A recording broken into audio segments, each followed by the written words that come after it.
बिस्मिल्लाहिर्रहमानिर्रहीम। अस्सलामु अलैकुम वरहमतुल्लाहि वबरकातुहू। मैं हूँ आपका family physician doctor Mohammad Asif Yunus. हमारा आज का मौजू है कि पित्ते की सोजिश और पित्ते के अंदर पथरी किस तरह से पैदा होती है। सबसे पहले हम पित्ते से मुतल्लक़ जानने की कोशिश करते हैं कि इसकी लोकेशन जिस्म के अंदर किस जगह पे होती है।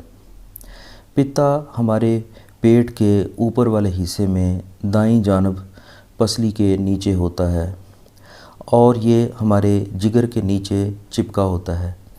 इसकी शक्ल नाशपाती की तरह की होती है, यानी ये पीयर शेप्ड होता है। हमारे जिगर के निचले हिस्से से दो डक्ट्स निकलती हैं जिनको हम हेपेटिक डक्ट्स बोलते हैं। ये दोनों डक्ट्स निकलने के फ़ौरन बाद यूनाइट होके यानी आपस में जॉइन होके एक डक्ट बना देती हैं। इस जो जॉइंट होता है इसके साथ ही पित्ते का कनेक्शन लगा होता है, यानी पित्ता जो है वो इसके बाद इस जॉइंट के फ़ौरन बाद यानी उसके साथ जुड़ा होता है। ये डक्ट उसके बाद राइट साइड से लिवर की तरफ से और लेफ़्ट साइड से पेंक्रियाज की तरफ से एक और डक्ट आती है जिसको पेंक्रियाटिक डक्ट बोलते हैं। उसमें से भी पेंक्रियाटिक स्क्रीशंस जो कि हाजमे की दूसरी तरह की स्क्रीशंस होती हैं वो उस तरफ से आती हैं लेफ़्ट साइड से, और राइट साइड से ये जो बाइल डक्ट आती है ये दोनों दरमियान में यूनाइट होके तो कॉमन बाइल डक्ट बना देती हैं। ये कॉमन बाइल डक्ट जो हमारी छोटी आंत का जो पहला हिस्सा है जिसको हम ड्यूडिनम बोलते हैं, ये उसके अंदर एक एरिया होता है, एक मुकाम होता है जिसको एम्पुला ऑफ वेटर बोलते हैं। उसके अंदर ये ओपन हो जाती हैं। जो रतूबतें इसमें आती हैं यानी जिगर की तरफ से, पित्ता की तरफ से और इधर से पेंक्रियाज की तरफ से, वो इस डक्ट के ज़रिए छोटी आंत के अंदर स्क्रीट कर दी जाती हैं। हमारा जो बाइल होता है जिसको हम सुफरा भी बोलते हैं, ये इसके अंदर मुख्तलिफ़ किस्म की रतूबतें होती हैं। इसमें कोलेस्ट्रोल भी होता है, इसमें बाइल एसिड्स होते हैं, इसमें बाइल साल्ट्स होते हैं जो कि हमारे फ़ैट्स को हज़म करने के लिए बहुत ज़रूरी एक एंजाइम्स होते हैं। अगर किसी वजह से बाइल का फ़्लो स्लो हो या कोई और भी फैक्टर्स, मिसाल के तौर पे किसी का सेडेंट्री लाइफस्टाइल है, हाजमा ख़राब है या जिस्म मोटापे का शिकार है, तो ऐसी सूरत में जो बाइल है वो हमारे पित्ते के अंदर कुछ देर के लिए स्टे करता है। इसमें कभी ऐसा भी होता है कि वो जो कसाफ़तें होती हैं, कोलेस्ट्रोल है या और बाइल एसिड्स हैं, वो थोड़ी सॉलिड शक्ल इख्तियार कर जाते हैं यानी सख्त हो जाते हैं। इन्हीं को हम पित्ते की पथरियाँ बोलते हैं। पित्ते के अंदर पथरी बनने के कुछ रिस्क फैक्टर्स भी होते हैं। ख़वातीन में इसके पित्ते के अंदर पथरी पैदा होने के चांस ज़्यादा होते हैं। ख़ास तौर पर ऐसी ख़वातीन जो 40 साल से ऊपर होती हैं, मोटापे का शिकार होती हैं और फर्टाइल यानी शादीशुदा और बच्चों वाली होती हैं, ऐसी ख़वातीन के पित्ते की पथरी होने के चांस दूसरों की निस्बत ज़्यादा होते हैं। पित्ते के अंदर पड़ी हुई पथरी अगर लंबा अरसा भी पड़ी रहे तो वो अक्सर उसका कोई नुकसान नहीं होता। नुकसान उसका उस वक्त होता है जब पित्ते के अंदर सोजिश हो जाए, यानी इन पथरियों की वजह से या किसी और वजह से पित्ते में अगर सोजिश या इन्फ्लेमेशन हो जाए तो ऐसी सूरत में पित्ते के अंदर दर्द शुरू हो जाती है। या एक इसकी दूसरी कॉम्प्लिकेशन भी हो सकती है कि अगर ये पित्ते की पथरियाँ स्लिप करके तो बाइल डक्ट को ब्लॉक कर दें तो ऐसी सूरत में जो बाइल होता है, जो उसके अंदर बिलीरुबिन होता है ख़ास तौर पर, वो बैक प्रेशर से खून के अंदर जाना शुरू हो जाता है जिसकी वजह से यरकान हो जाता है जिसको हम ऑब्स्ट्रक्टिव जॉन्डिस कहते हैं। और दूसरी इसकी कॉम्प्लिकेशन ये होती है कि बाइल चूँकि रुकावट की वजह से अंतड़ियों में नहीं पहुंच रहा होता तो वहाँ फ़ैट्स आसानी से हज़म नहीं हो सकते, जिसकी वजह से बदहज़मी और स्टीटोरिया और मुख्तलिफ़ किस्म के जो हाजमे के मतलब मसाइल हैं वो पैदा होते हैं।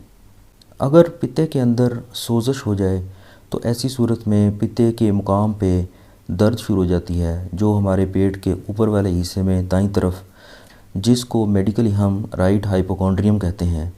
ये दर्द रेफ़र भी हो सकती है, मसलन पसलियों के नीचे बैक साइड तक जा सकती है, एपिगैस्ट्रियम में ये मैदा की जगह पे जा सकती है, दाएं कंधे की तरफ जा सकती है और कंधे की बैक साइड पे यानी राइट शोल्डर में ये पेन रेफ़र हो सकती है।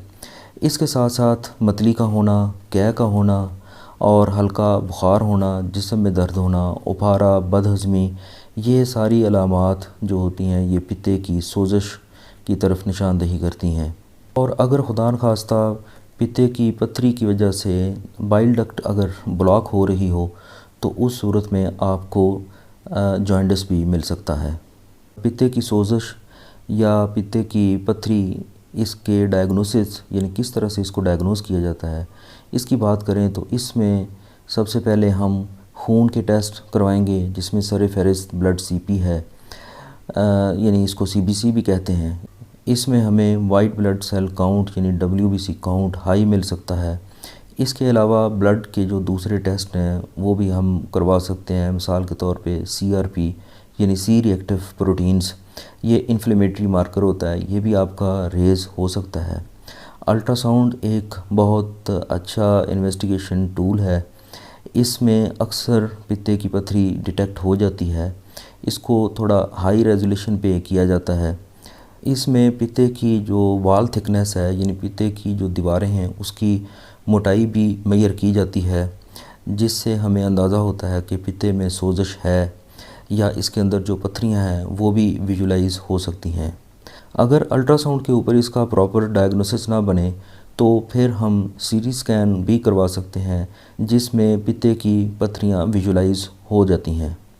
अगर पित्ते की पथरियां बाइल डक्ट को ब्लॉक कर रही हैं तो ऐसी सूरत में हम एक और टेस्ट होता है जिसको ERCP बोलते हैं, यानी एंडोस्कोपिक रिट्रोग्रेड कोलेंजियो पेंक्रियाटिकोग्राफी।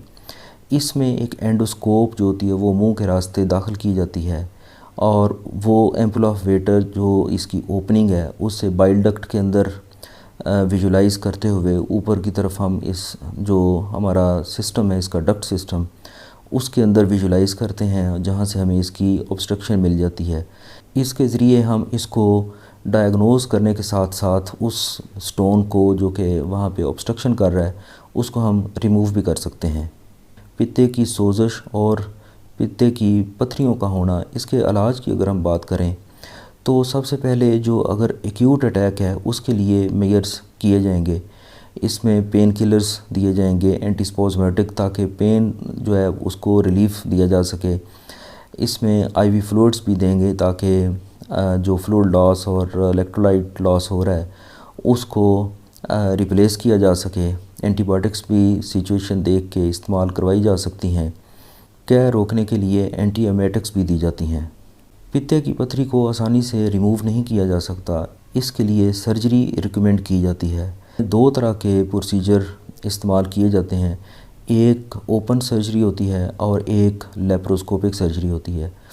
ओपन सर्जरी में पेट को डायरेक्टली ओपन करके उसकी जो सिस्टिक डक्ट होती है यानी जो कनेक्शन उसका बाइल डक्ट के साथ पित्ते का होता है उसको टाई कर दिया जाता है, बांध दिया जाता है। उसके बाद पित्ते को डाइसेक्ट करके बाहर निकाल दिया जाता है।